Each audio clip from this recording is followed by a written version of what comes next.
éteignts. Les rescapés ont été évacués et mis à l'abri dans des centres d'hébergement. C'est comme si la terre avait sauté, ça a tout détruit. Depuis 10 jours, le Mexique est noyé sous des pluies diluviennes. Les tempêtes Ingrid puis Manuel ont inondé des régions entières. 1 million de personnes sont touchées par ces intempéries et 50 000 ont dû quitter leur domicile. Beaucoup de routes sont coupées, de nombreux ponts se sont écroulés. Sur cette colline, les habitants d'un village isolé du monde se rassemblent. Ils attendent l'arrivée des vivres depuis plusieurs jours. Cela fait presque 4 jours. Et il y a des gens ici qui n'ont rien mangé depuis samedi. Mais un cyclone pourrait frapper à nouveau le Mexique dans les 48 heures et épuiser un peu plus des régions déjà dévastées.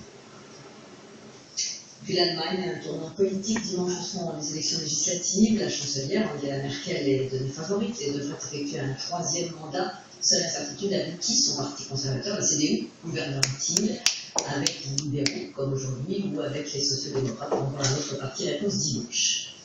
C'est de Russie que François Fillon a critiqué la stratégie de François Hollande sur la Syrie et les propos de l'ancien Premier ministre ont suscité déjà une vive polémique, tout comme ses récentes déclarations sur le Front National face à Vladimir Poutine. Il a même vanté le rôle joué par Moscou dans le désarmement chimique exigé du régime syrien. Antoine Lefebvre.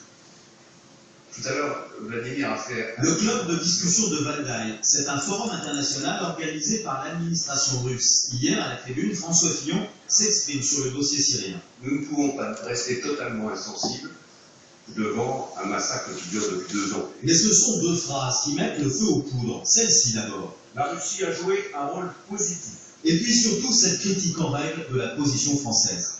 Je souhaite à cet égard que la France retrouve cette indépendance et cette liberté de jugement et d'action qui seule lui confère une autorité dans cette crise. C'est donc par notre dialogue, mon cher Vladimir, que passera la paix.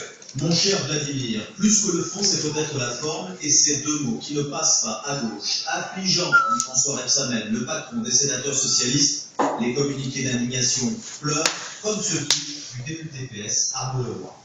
L'habit de républicain de François Fillon part en lambeaux. En ce jour, le bien coiffé devient laquais de la volonté. La petite phrase à ce cher Vladimir est incompréhensible.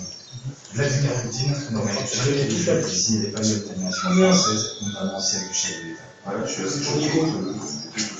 Nico, reviens.